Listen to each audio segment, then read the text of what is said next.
Hello everybody and welcome back to the LPL Last Hit. Today is July 27th and we've actually decided to boot Lyric out once again and bring in the magnificent Mazel on his birthday of all days as well. So happy birthday to the man himself, and as always Ox will be joining us for the analysis and all the good stuff that we need. But Mazel, how's your birthday going? I think you've only just woken up, so yeah, I just woke up. I got to have a little bit of cake at midnight, and that was really fun. Tried to go to sleep early, but the LPL schedule does not permit that. So I just laid in bed, and then here I am doing Last Hit. So I'm excited to be here. Don't ask me how old I am because I feel like I'm a boomer now, but it's fine. It's all fine, and I'm excited to talk about League of Legends. You know what's the weirdest thing is, my girlfriend was saying this to me earlier. We have basically half the team has their birthdays over a 2-day period. Right, because my birthday was yesterday. Sheen and Mazel have their birthday today. Like, there's 365 days in the year, and half a team just too good. is over these two. So, you know, if anyone has their birthday today or yesterday, that is apparently a pretty good way of getting yourself into being an LPL caster. Is having your birthday on these days. Apparently, that's the criteria. So, you know, let us know. Beautiful. Well, I'm not until November and I feel old because I'm turning 30. So let's just move on. My brother and sister would not let me forget that. But I want to bring us into, because there's been some, as Munchables likes to put it, some shenaniganery going on in the LPL right now when it comes to roster changes. So I think we're going to have to start kind of running our way down the list to see what the hell is going on. And I feel like we have to start with the EO'd faithful in BLG, because what the hell is going on in BLG? We've seen can Fofo rise, can Icon rise. Now it's can Fofo Doggo, can Icon Doggo. I don't really know what's going on anymore. Like, it feels like every time we seem to be looking at these teams, they're changing up who's in there. All I'm saying is Doggo time, baby. He's taking his licks. All right, he's taking his licks. He's ready. He's ready to go. I know there's high hopes in my heart for this guy, but I think Doggo coming back into the LPL will be really fun. I do feel bad that we don't get to see Rise anymore, but it's fine because I think Doggo has spent a little bit of time not having the greatest of times, but also having some pretty impressive great games down in the LDL. So I'm very excited to see what he can bring to the table now that he's kind of trying to resurge himself back into the scene. Yeah, I think Khan looked good, right? I think he looked good. And I think the second team in the LDL struggled without him. If anyone didn't know, they were undefeated until he got moved up to the main roster. And they've lost like 5 games in a row, I think, or something now. Oh my God. They're struggling. And that's with Doggo, right? But obviously Rise came a little bit after. I think it's clear that the jungle pickup has 100% worked. Like, I'm not saying it's like work to the extent that BLG are fixed, but I think he's shown he's like LPL ready.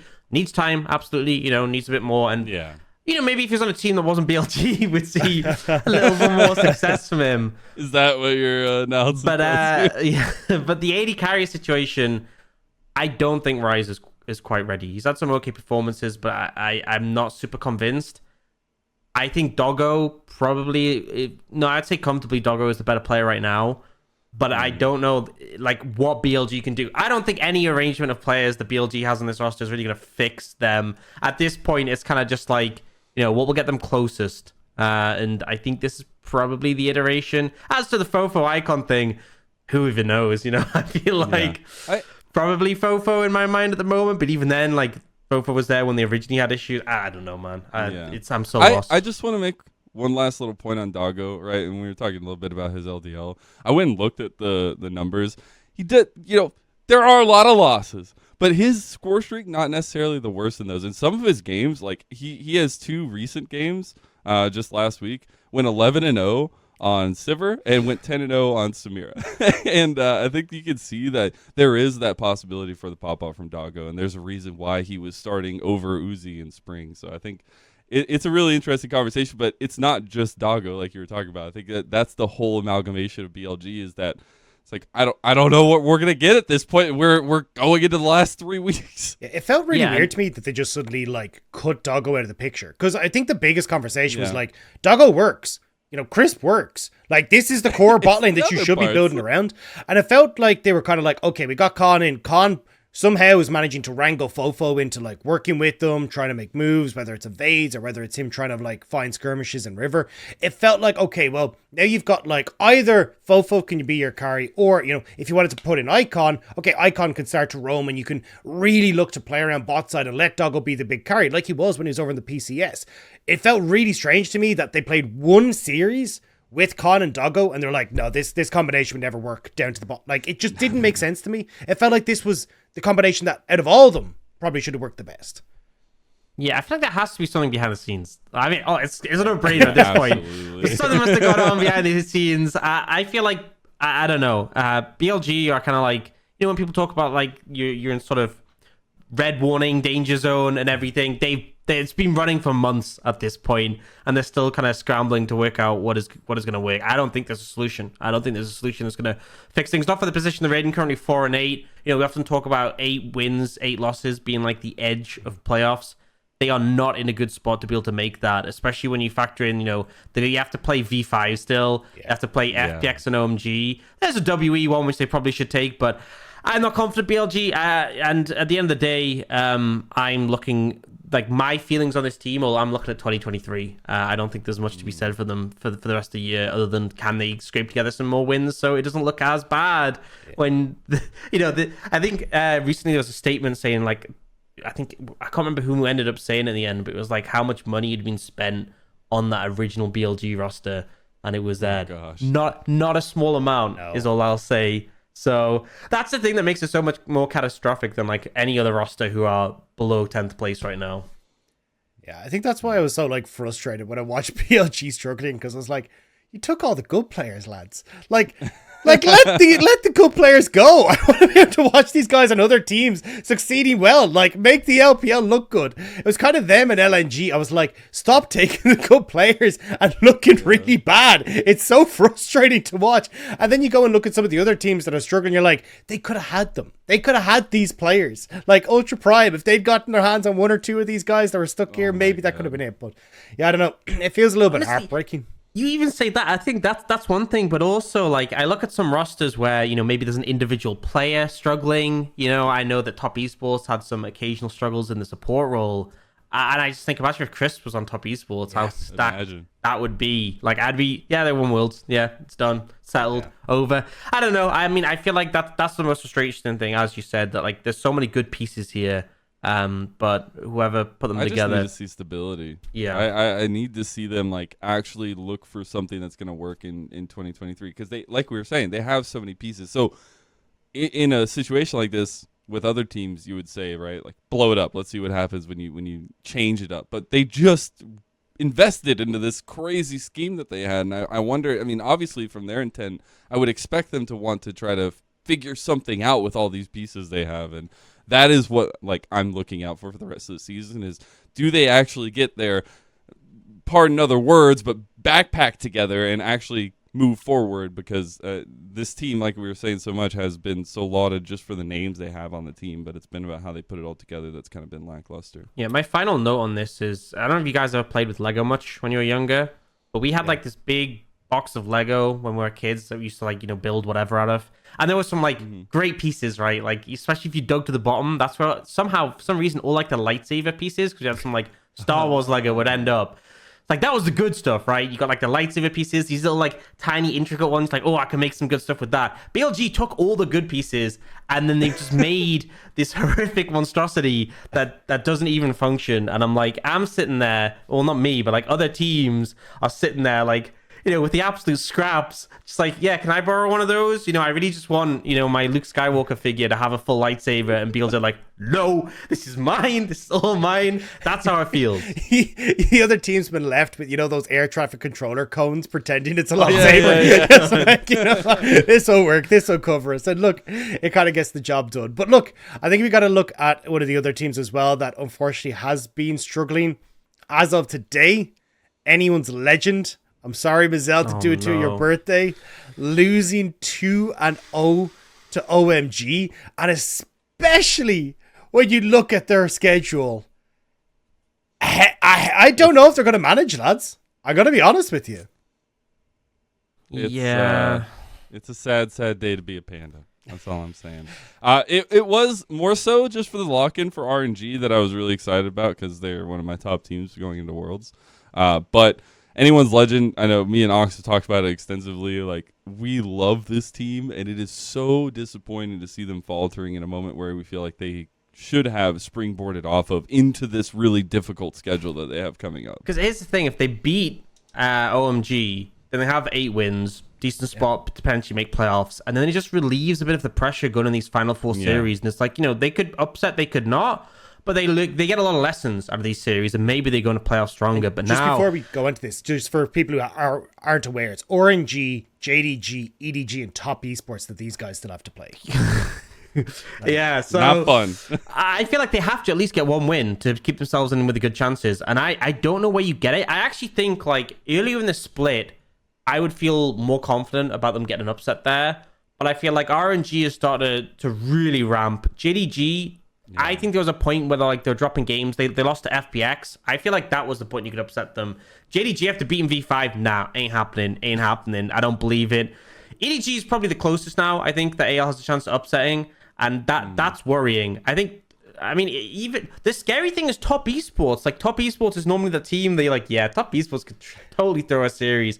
I don't think that's the Top Esports we're seeing at the moment. I really feel concerned for AL, and I'm one of the biggest AL hopium abusers. And I don't know, man. I think they just got to bank on that EDG series, get a win, get into playoffs, and then see how it goes from there. Yeah, I think the biggest points to look at for Anyone's Legend for me are the top side of the map, jungle and top, especially with a little bit of the more, I guess, greenness on that side of the map for me. And we have seen that they've struggled at times, especially to have ZDZ be a part of the map, have, Xiaohao get a lead early on and be able to funnel into the bot lane. A lot of times it feels like the bot lane is getting their own lead with the 2v2s and the aggression that they play with. And I still wonder, how this team works at a high level in a best of 5, right? Because I do feel like some of their strategies are lacking, right? They seem to very much extend to these specific style of team compositions and then not do much else about it. And they have found success with it. I mean, we've talked about them so much this split, but then you look at what they've saved for last, and it ain't much of a dessert, I feel like. Yeah, and I mean, you kind of got to see that problem today, right? Like, when you look at their stats, their early game stats are terrible. Like, they're behind in Go to 15. Their Rift Hero, I think they're like 40-something% Rift Hero control. They're like abysmal when it comes to that. Their first Dragon rate is relatively all right because, as you say, like, Jojo and Betty seem to have some control over the bot side. But today, in game 1, Aki just ran amok. Aki absolutely trounced Xiaohao, and it made it look like honestly embarrassing for Xiaohao, who honestly I think has been a lot better this split than we've seen from in seasons past. But I mean, he just got absolutely trounced, and from that they weren't able to play around bot side. And even then in game 2, it was still an incredibly close game, but the team fighting not really there for them. The Poppy jungle was just absolutely insane. I don't know. It just feels like, especially as you say, when they're kind of set in this rigid way, it's great that they have an identity, right? With like Forge and picks like the Swain and this kind of stuff.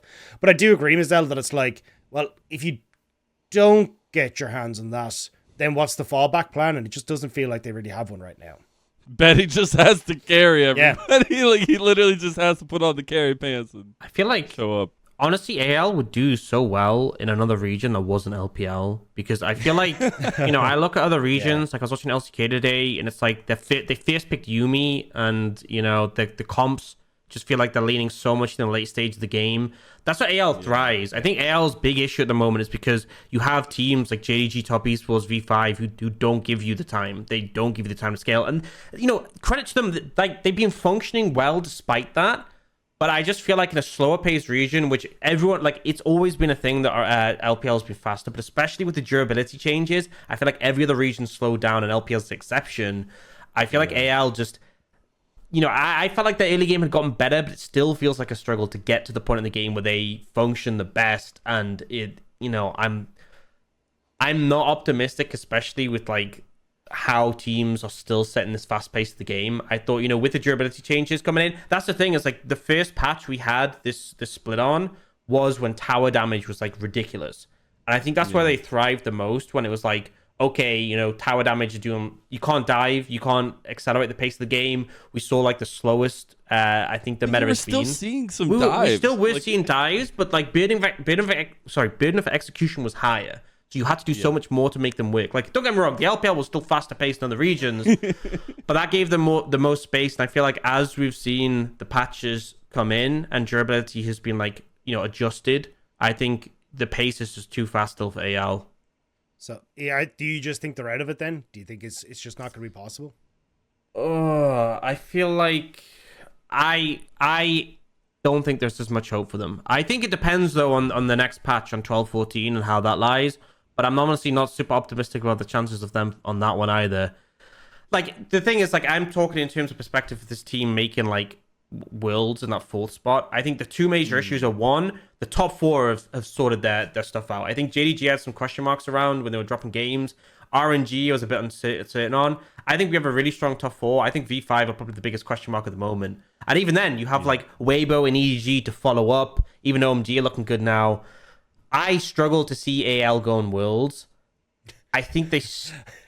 I mean, that's the thing. Is like I absolutely say that. I'm on that train. I was asking. Give me a ticket. 10. You're like they're Give me worlds. a ticket. I don't know. Like, bro, hang on a I second. was That was a far taking on conversation. Hopium Millie in the Stepping split. You've been visiting Mazel's Hopium Emporium. Dude, in my mind, I was like, I only saw there was only 3 teams I was firm on going to Worlds, and that was Top Esports, V5, RNG, and that fourth spot, I had no idea. I really was like, Weibo, EDG, AL, JDG, like I could see any of them being there, but I think JDG have like really showed up their form as we've gone on the split. They've kind of refined. We had bad games from them and good games from them. I think the good games are looking really good, and the bad games are looking a bit less frequent, especially like you saw the series against V5. So I think the top 4 is becoming harder to break into when before it was only really a top 3. And also like Weibo, EDG are getting better, and I think AL are slipping. So I don't know. They still could make the top 10. Maybe they have an upset in them. It's hard to call.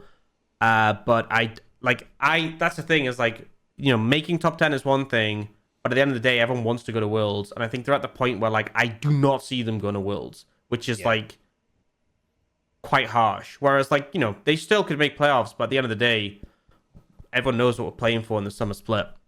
Yeah. So I will then kind of bouncing off that, not focusing on the top 4 in Worlds, but on the actual bottom 4 playoffs. Which teams do you see getting through then if AL isn't going to be in that conversation? Because we still have like OMG, who are now on the rise, as Ox just kind of mentioned, after beating anyone's legend today. LNG are still kind of sitting 6 and 7, matching OMG in the standings for the moment. TT are on the rise, especially just off the back of beating FPX, which I think was a massive victory for them. FPX obviously struggling there as well. BLG now bringing Doggo back in. There's a lot of teams that are still kind of vying for those spots. Like, and this is with me thinking, hey, look, I think EDG, we say should be probably going into round 2. They still have another series against RA, a series against WE. So in theory, they should be able to pick up 1 or 2 wins there, push them to 9, which I think kind of takes them out of that contention spot, at least in my eyes. Could be wrong with that, obviously, with everything still to play for. Same when I look across at Weibo, LGD still there. They should be able to pick up a win there. That'll also put them to 9 wins, kind of cresting them out of that bracket. So who do you see then as our 4 teams that will be taking up round 1 of playoffs? I will just say that it's kind of crazy going into the last couple of weeks, because you look at like what teams are in that fight and what they have ahead of them, and you look at the EDG, as you were just saying, kind of an easier schedule moving forward, but then you also look at some of these other teams, FPX having a pretty easy schedule moving forward, TT even. Can you imagine that we're talking about TT being in the playoffs at this point? Like, I think it's such an interesting conversation because there are so many very volatile games to finish out the split. I will hedge my bets on FPX. I think they've been rising. I think they have a lot of know-how on the team, and I absolutely think they're my favorite in the round 1, at least, if they would make it to that 10th, 9th spot. But my other one would have to be Thunder Talk. I think it's been really interesting to watch them, and they have a few easier games coming up. I want to see if they can push into that 10th spot. I wouldn't say they make it very far, but hey, that's a resurgence, if you ask me, from spring to summer. Yeah, I think I will say this is the sad thing, is I actually think AL's loss today takes them out of playoffs. Because let's say we go through the remaining matches for each of these teams and we go through the expectation, right? So OMG, we take a look at them. and they currently have BLG, IG, and V5. Let's say they lose to V5, beat the other two. That puts them on 8 wins. The expected outcome is OMG will finish the split on 8 wins.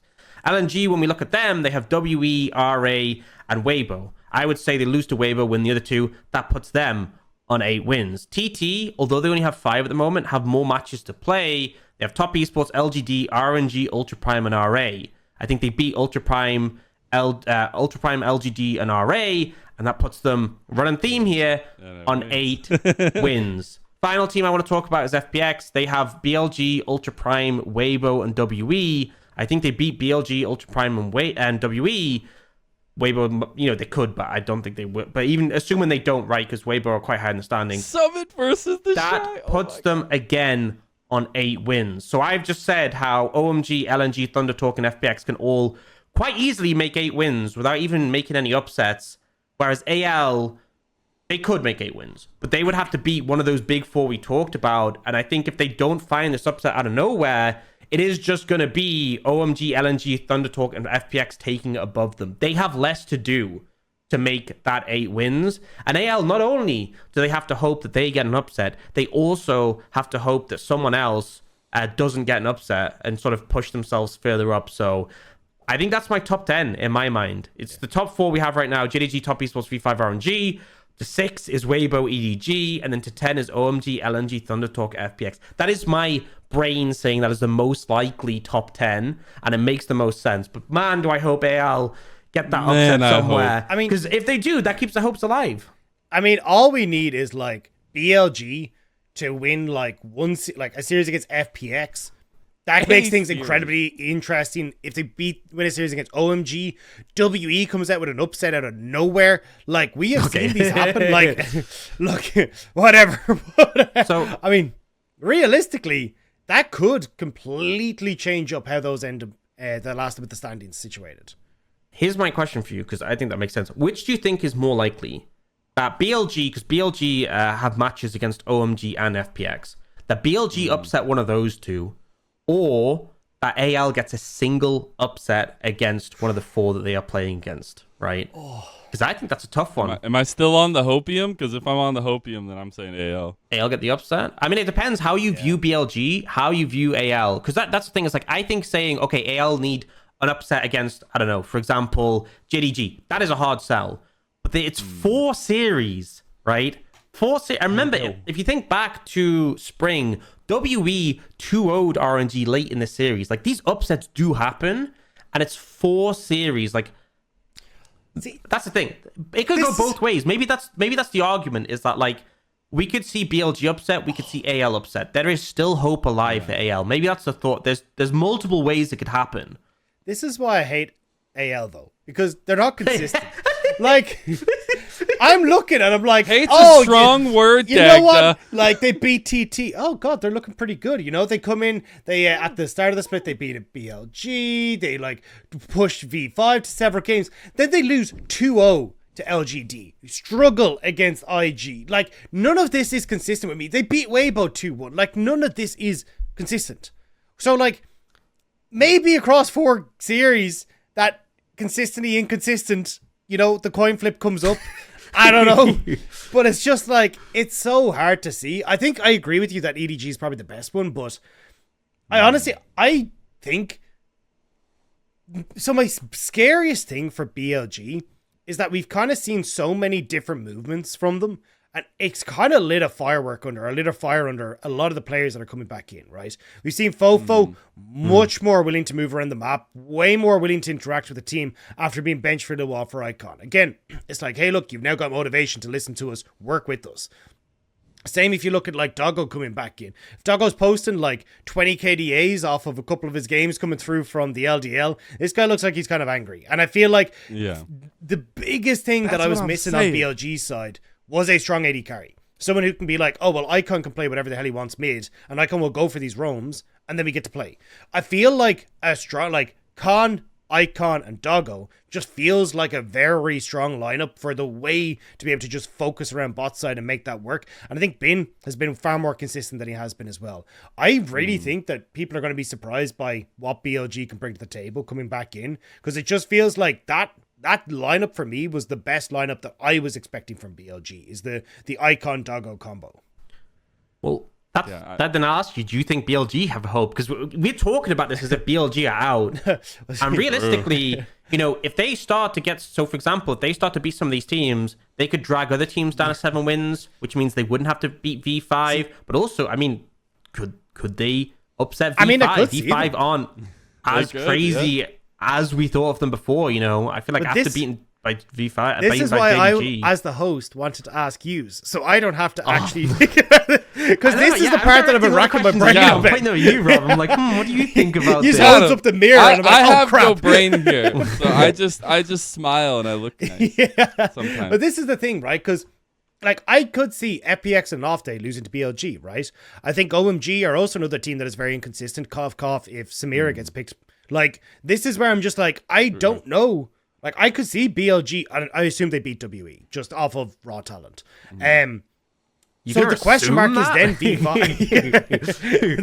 Could you imagine BLG beat FPX, beat V5, beat OMG, and you're like, they're going to playoffs, they did it, and they lose to WE. That would be incredible. But I got to say, this is the part where I'm really not certain how our bottom of the table is going to come out. I think if Doggo, Icon, and Khan can work well together, that could be a very terrifying combo, which could be exactly what BLG need, right? I could see FPX having struggles.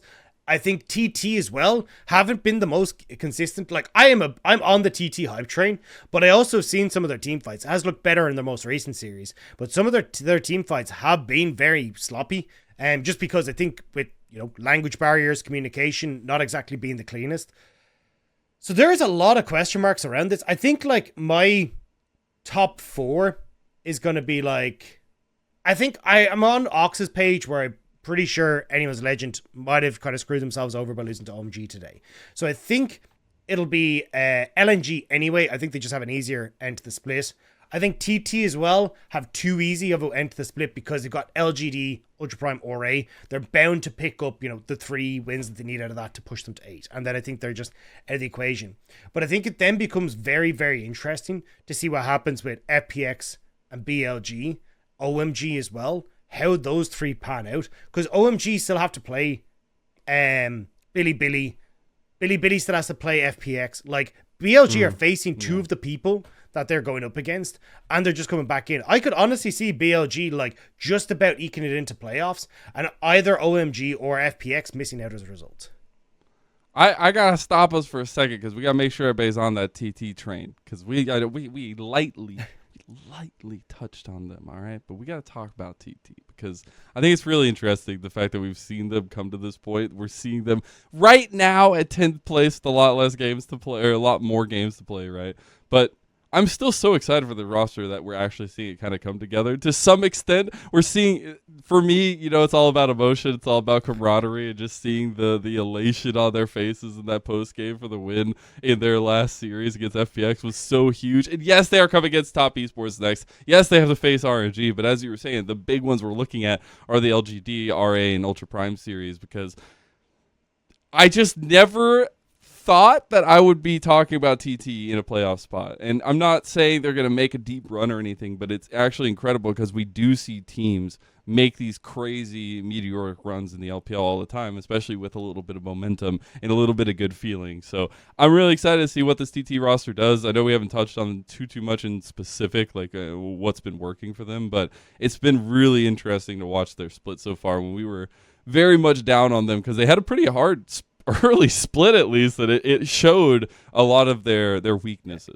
Can I just you mentioned how happy they were coming out of that FPX series.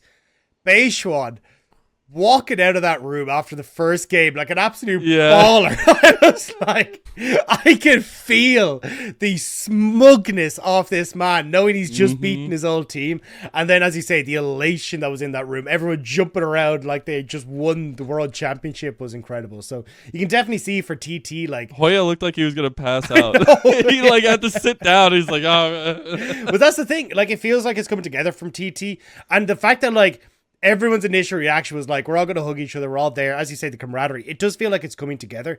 And I think the biggest thing was adding Hoya into this roster as well. Like getting another Korean into the mix has just worked out incredibly well, and getting Yukal active, having those two work together. Apparently, Yao Yao and Beishuan were best friends their entire lives and just needed to get onto the same team to realize it. Like these guys work so incredibly well together. Like it's really interesting to watch this team, and that's why like I'm actually like when I saw the way that Yao Yao and Beishuan were working together, I was just only thinking, I think I said in the last podcast, I can't think of any other team that has this strong of a jungle support. Like, it's actually something we see a lot in Europe, where like we'd have these really strong duos working together.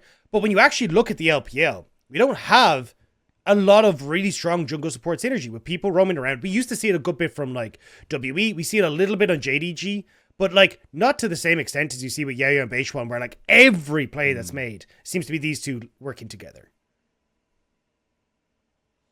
Yeah, it is. It's an interesting situation for them. But I'm riding the train. I don't know. I'm thinking my 9 and 10 are gonna be TT and FPX. That's all I'm saying. You know what? Yeah, go on ahead. I said my brain had said it. Here's okay. I think OMG and LNG for sure make it. The schedule's too easy. I think TT as well. No, sorry, OMG wasn't the one. It was LNG and TT have too easy a schedule. Yeah. They are both locked in my mind. They are locked in. It's done.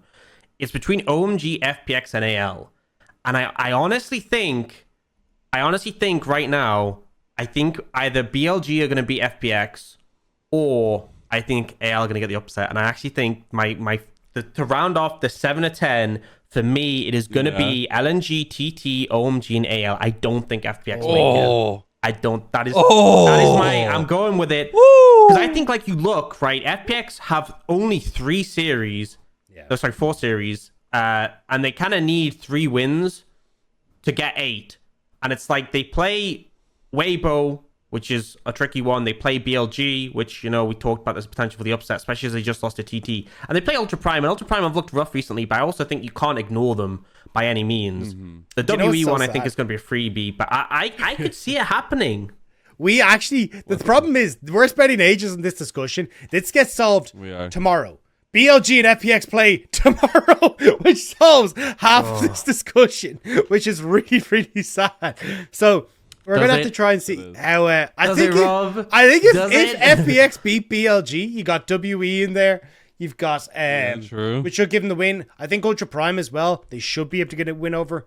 But yeah, we'll have to see. But I want to come back to the point that you were making there, Ox, on the like upset potential for anyone's legend. Because I'm assuming that's against the EDG, right?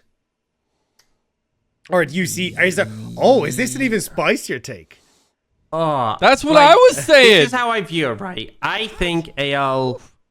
Oh, man, this is the problem, okay? Because I sit here, I'm like, there's no way AL beat RNG. But RNG, it's like the WE thing from last split. Just kind of, I was like, bear in mind, if anyone doesn't know, WE finished like 15th last split, I think it was. And at the end of the split, they just 2-0'd RNG. I've watched the VOD. I've gone over it. I still don't know how that happened.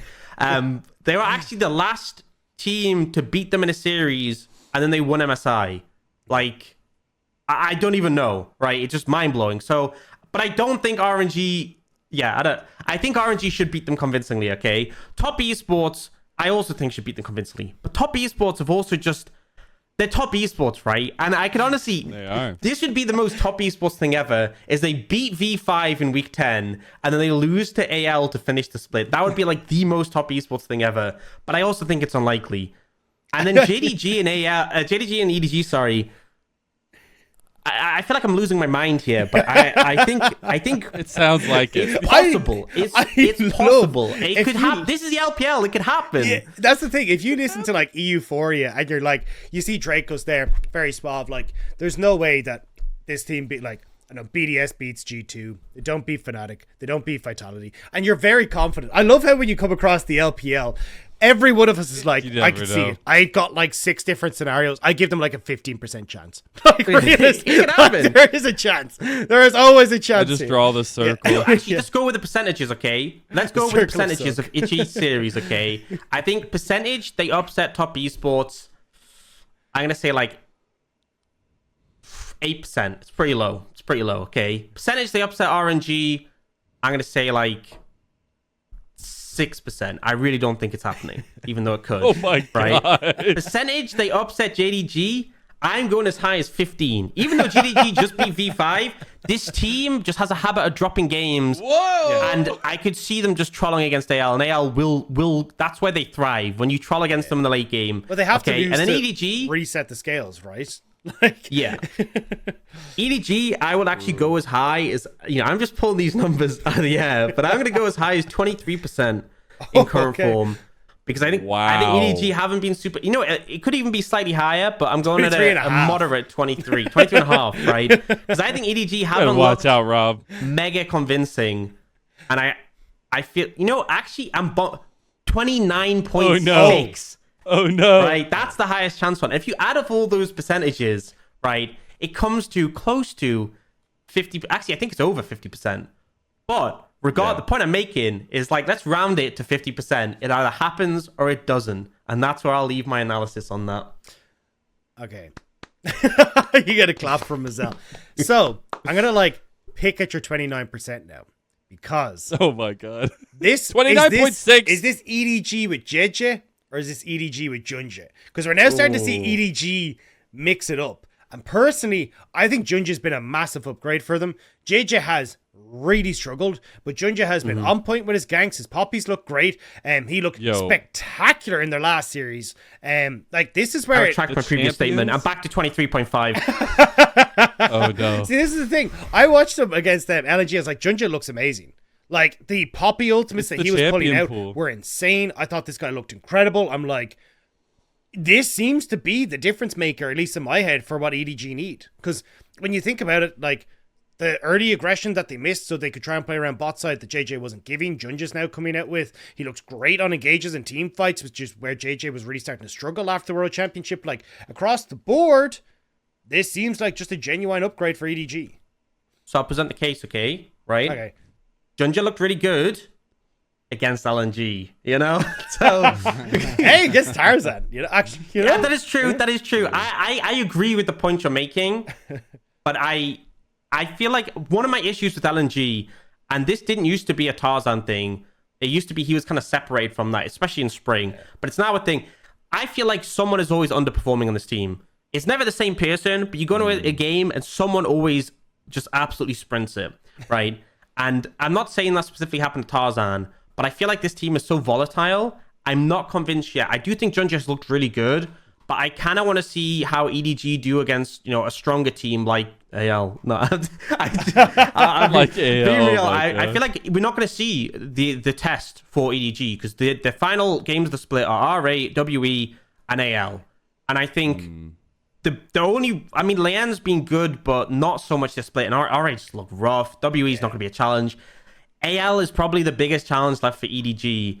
And as much as Xiaohao's had some good performances, I don't think they're not a jungle powerhouse team. I feel like, EDG will go to playoffs and we'll only really know when they go up against the likes of Top Esports JDG. That is the true test. And we don't know. I feel like that's the problem. I do agree with your points though. I think Junjia has looked good. And I wouldn't be surprised if they stick with him for the time being. The question is, will they stick with him when it goes to playoffs? Will they be willing to flex him when he goes to playoffs? Because I feel like, we've had a similar conversation with V5, with Casa, XLB, which I actually want to dive into in a second. But it's are you okay, we want to have this player come in when we want this to be the focus in the draft? Will you shift based on meta because we're having a big patch coming in 12-14 for playoffs? Will it be a question of, we feel like having two junglers gives us more diversity in draft? Or is it just going to be, we think this one's playing better at the moment, we stick him in, we stick with him, and then if we have a reason not to stick with him, that's when we change it. I just want to say you have done Junjia dirty because he was great versus LGD as well. I'm just saying. He was. Another great test. I also just want to step in and say, I'm definitely looking at what they play with the rest of the season and kind of how they want to feel this one out. Because if you're looking at this team and you're looking at these last series and you're saying that, Junjia is able to have a little bit more communication with this star-studded roster in the first place and be able to make these pieces look good, that facilitation, that early advantage that can lead into leads for these star players. I would see them sticking with him going into playoffs, because if you're getting that advantage, if you're making these other pieces really shine, then that's, I feel like, where EDG are working towards and trying to get to, because they do have incredible players. I mean, you have the best ADC in the entire world, it feels like, at the bottom lane, and you just need to have some stability and some strength through the jungle, which, as I was mentioning earlier, like the champion pool plus the way that they're playing, and I don't know the exact structure of their communication right now, but it just seems like it's really working out to make these pieces shine a little bit brighter. And on that note as well, can I just say I'm so glad to see Scout playing champions that can actually play through strong lane jungle, because like the amount of times I've seen Azir and Corki from this man, I'm like, your Talia win rate is ridiculous, your Silas win rate is ridiculous, you won worlds looking great on Silas is now like a Talia pick a ban, and he's like, but it's Azir though, how about we get to do absolutely nothing for the first 15 minutes of the game? It drives me insane. So I'm really glad, at least in the last series that we saw with Junjia on the Poppy, we saw Scout come back towards the Talia. It looked fantastic. Please, for the love of God, EDG, keep playing through this strong mid jungle. But on that note, do you have one more thing to say about EDG, or shall I give you the soapbox for your V5 jungler situation, Mr. Ox? I mean, I don't have a ton to say about the V5 situation, but I feel like, XLB's probably looked better so far. And I think the thing that really made it stand out to me was the series against JDG. Because I think Carsa had some rough moments. I'm going to be real. And I think it's been a difficult discussion, because I think XLB's had good moments, but it's also been like, okay, but Carsa's also been like solid for this roster. Big reason why they did so well on Spring. But oh man, there were some moments, and I feel like you have to look at the bigger picture and not hone in on like specific mistakes. But when the dude went for like that insect on the Tom Kench, who had a Callisto, who just ulted, oh my god, man, I was losing my mind. But I think as a whole, I think Kanavi was a better performer in that series, a big reason why JDG won it. And I feel like, I don't know, I feel like I'd probably think in current form, I would say XLB is the better lineup, having him on as the player on the starter. And that can change, right? It's one series. Maybe we see V5, like they're going to go up against top esports. That could be the test, That could be their opportunity to decide who they're going to stick with for playoffs, who's going to be the better starter. But yeah, I was pretty underwhelmed by Carster's recent performance, and it does make me think like you have another jungler, right? Like people were even saying, like I saw some fan sentiment, like after game 1, they should have switched him out for XLB. I'm not sure if I necessarily agree with that, but it was definitely not the best series for him. So on that then, I'm going to shift, because we've already been kind of talking about the bottom 4. Now talking about V5. I want to start hitting on our top team, because we've already touched on V5 a little bit there. I want to specifically look at top esports and JDG, because I have a theory that I want to present to yourselves and to the audience, all right? JDG and top esports, 2020, look absolutely fantastic. It is the year of JDG and top esports. 2 back-to-back finals to go the distance, all 5 games. It is a banger every single time these two teams face off. Then we get into 2021, and we even see at the start of like the mid-season cup and that top esports in 2020, we're still looking good. 2021 starts to see the decline. JDG struggling, even with a lot of the pieces that we still see at the moment. Top esports massively struggling with a lot of the same pieces that we see at the moment. Then we're coming into 2022. Spring, they look fine. They're okay. Top esports really start to pick up. JDG looking a bit messy. And suddenly, we get into a similar situation again, where in 2020, we had no audiences. Summer 2022, we have no audiences. And we've seen talks of people like Cap saying, hang on a second, these guys pop the hell off when they have the audience there. I'm kind of curious now, is this a case of like for JDG, and more so I say for JDG, little bit for top esports, do these teams just struggle with the pressure of an audience, with the crowd? Like, is it just that it gets them? Because we've seen Knight, like, he gets the world stage, struggles on an international stage when he's got eyes on him. Is it just that they need the comfort of home? I don't know. This is where I'm kind of like, the conspiracy hat, the tinfoil hat is starting to go on now. That tinfoil hat's on there, but you're in the alleyway and people are kind of looking at you a little bit questionable.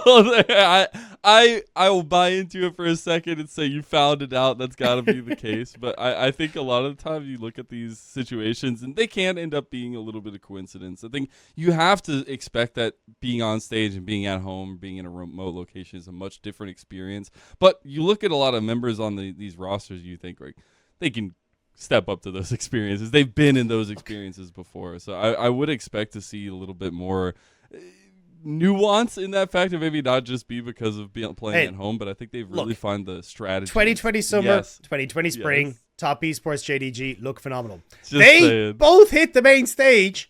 JDG bomb out in playoffs, top esports bomb out as well. All I'm saying is there is a very clear through line here, and I'm The starting to numbers, put the Mason. pieces. What do they mean? Yeah, so this is where I'm like, look, I think it's fantastic. I think JDG looks spectacular, especially coming off the back of their V5 win. Top esports as well have looked spectacular. Now, top esports have obviously swapped up large portions of their team since then, right? Yeah. New top, new jungle. Now you're not working with Shuo. You've got Mark coming into the roster as well. I mean, even back then as well, we had like Luma was on JDG.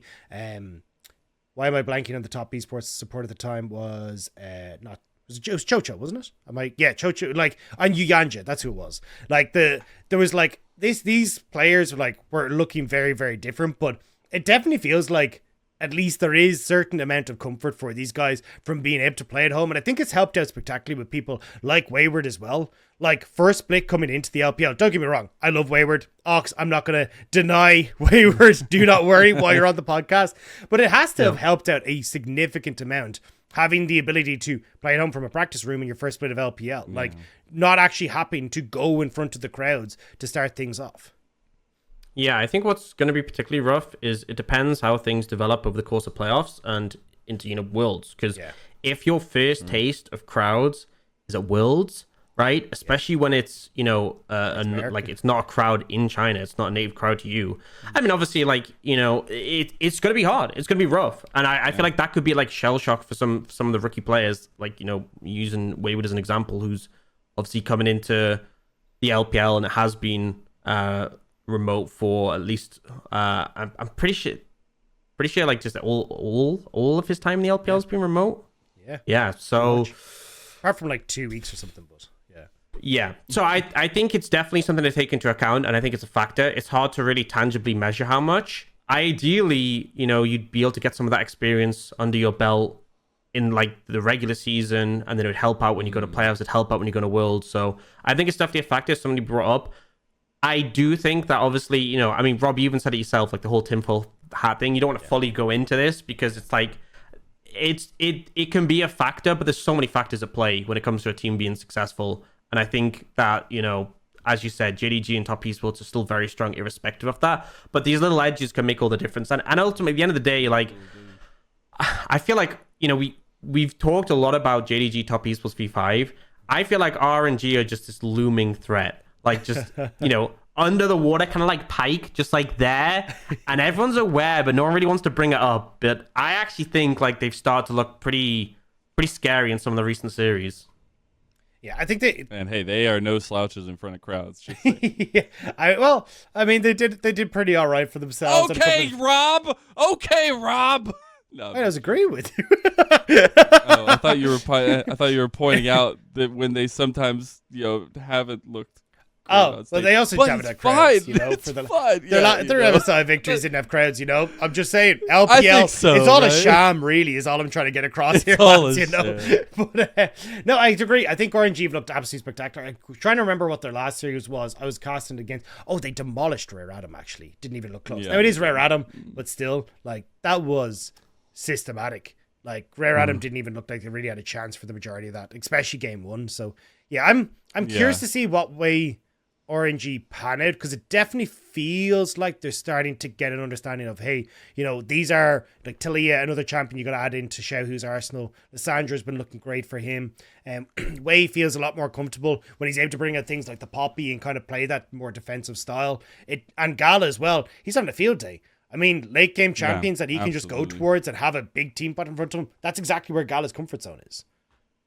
I actually have V5 winning the split and RNG winning Worlds, because I think RNG are going to use a lot of this time and a lot of this, hidden factor that they've just been sitting behind this top three forever. It feels like that they're going to use this to be better. Maybe it doesn't show up in the summer playoffs. I think they will still be an extremely tough threat when you're looking at those best ofs, because we've seen what they've done time and time again, and especially with the way the roster's been kind of coming together and the communication aspect of it, I think it's been really incredible.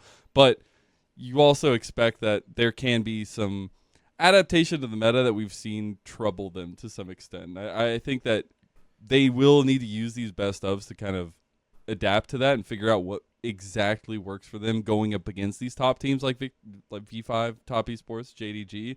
But I think that this team is always such a threat in terms of the long game, and you always have to look at the end game. Yeah, I just want to ask, because Mazel, you said because obviously Top Esports, and sorry, it was V5 winning the regular season, not regular season, the split. And then RNG winning Worlds. Do you mean RNG like actually winning Worlds or being the best performing LPL team? Because I feel like you're forgetting TSM can still make Worlds, right? That's still a possibility. And I feel like you're discrediting these other regions. I heard the T and I was like, oh, he's going to mention T1. That was not the direction I thought you were going to go at all. But, you know, they going with your percentages, all right? Going with your percentages. Set a chance TSM win Mason, Worlds. what do they mean?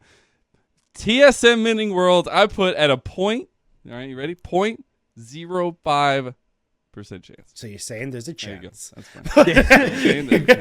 I think don't threaten me with a good time. I'm down for that rodeo. I want to pick up on a couple of points you made though, there, Mazel, because like as you were saying, it feels like RNG still have to prove themselves against the top teams because they've lost the Top Esports, they've lost the V5 this split. They're going up against JDG next, so at least maybe we'll get like this. That's happening this weekend, Sunday. I'm casting, tune in, or Saturday. I'm casting, tune in.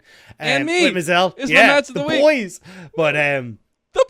Ox, just come join us. We can slot you in for the TriCast. TriCast, no big deal. But I think the thing is, I'm still waiting for RNG to kind of prove themselves against the top teams.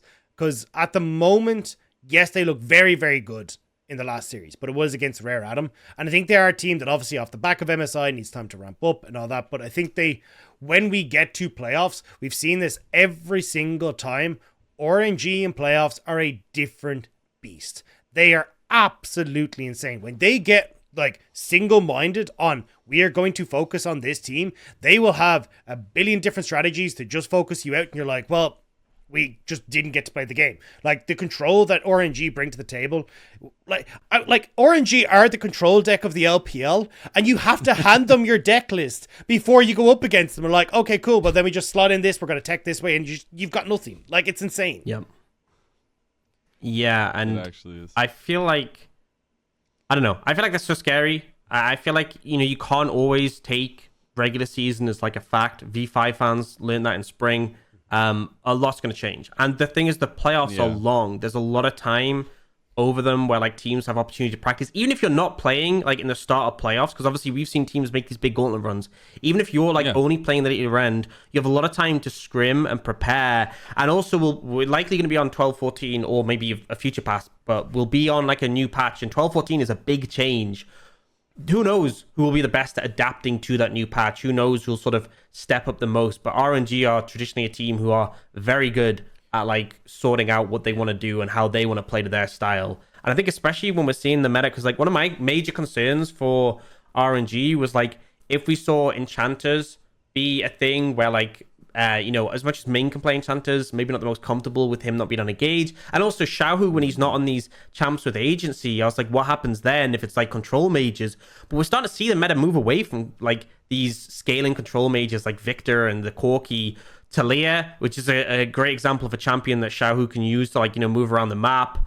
I feel like we're still going with mids that have a lot of agency, which is exactly what RNG needs. So yeah, I'm pretty confident in them. I'm pretty confident they'll come in strong in playoffs. The question is, will they take down JDG? And to that I say maybe.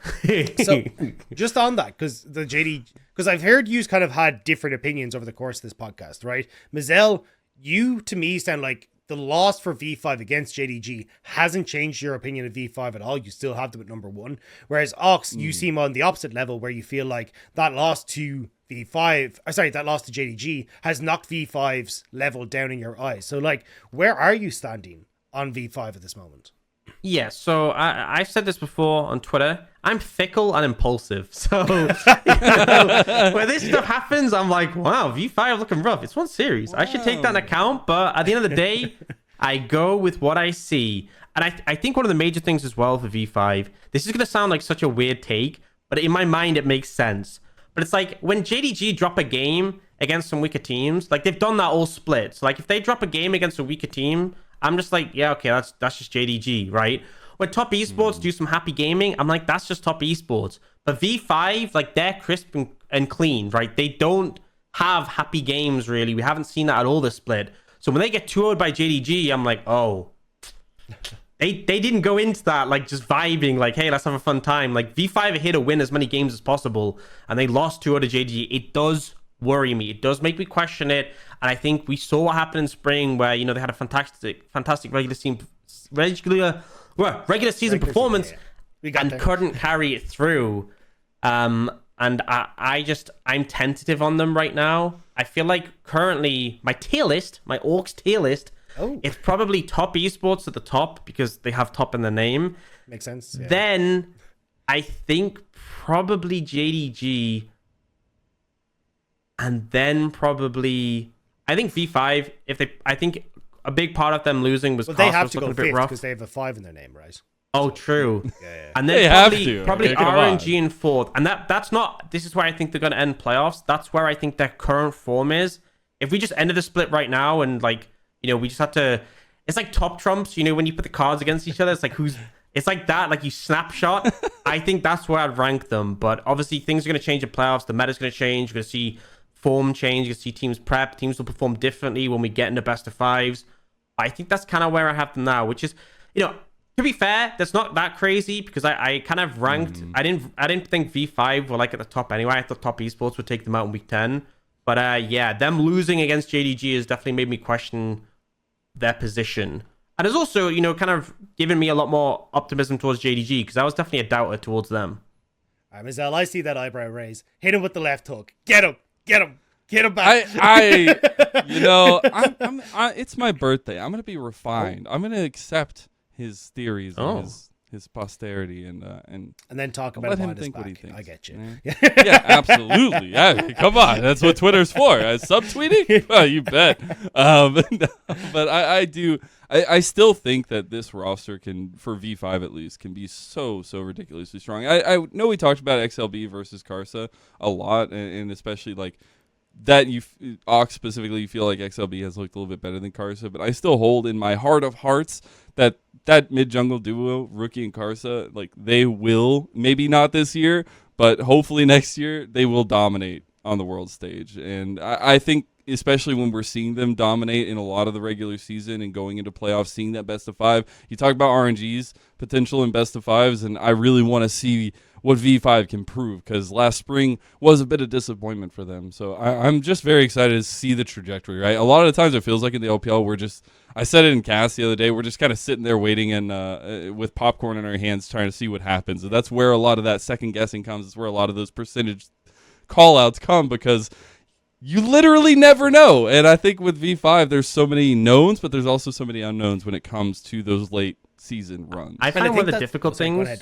just to say, is that I will start a sentence thinking one thing, and then by the end of the sentence, I'll change my mind because I'm like, well, actually, but then, and I just feel like maybe that's me, but also I feel like it's so hard to really pin down. I feel like, Rob will say something, I'm like, he's actually got a point. Maybe my entire read is just wrong, and I'll just reorganize where all the teams are. I feel like that's a constant I'm thing. always right, so that does make sense. But I'm gonna have to.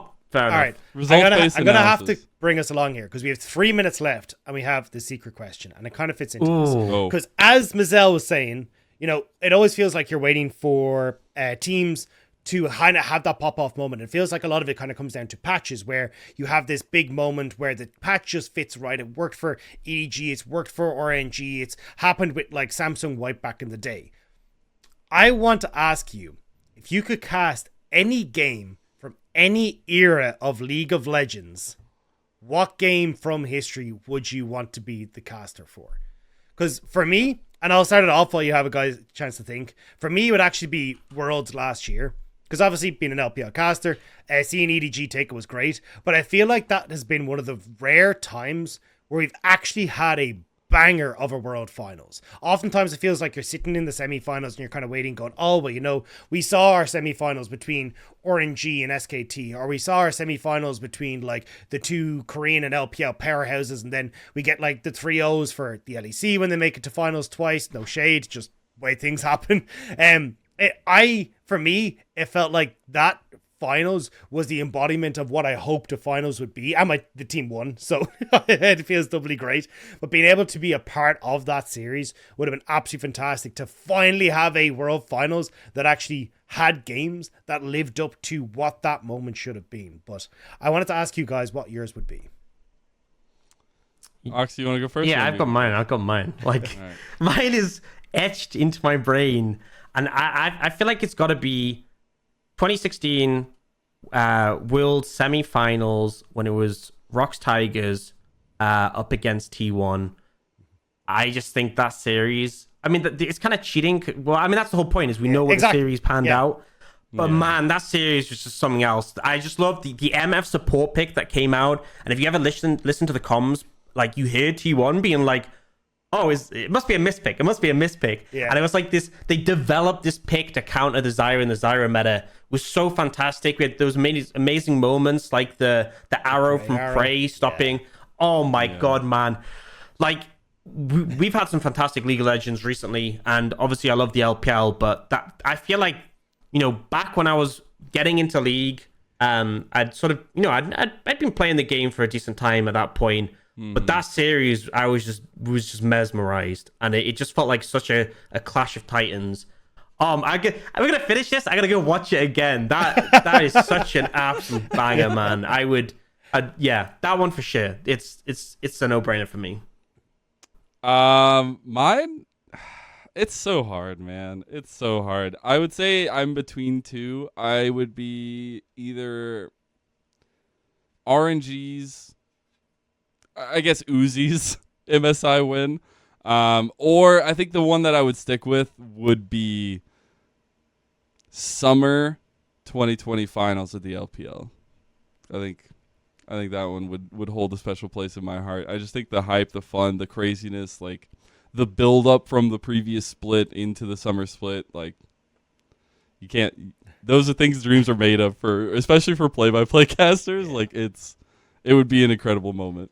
So that's fine. Well, I think we're going to round it out there. Special mention as well, just for me, to SK versus Fnatic, the famous Expect A backdoor. Because being able to lose your mind at that backdoor would have been fantastic. But that is all we have time for here today. That's it for the last hit. Very special thank you to Ox for joining us as always. And Mazel, on your birthday, thank you so much for coming across. It was an absolute pleasure getting to chat with you. I know you got an academy later today, so best of luck in that.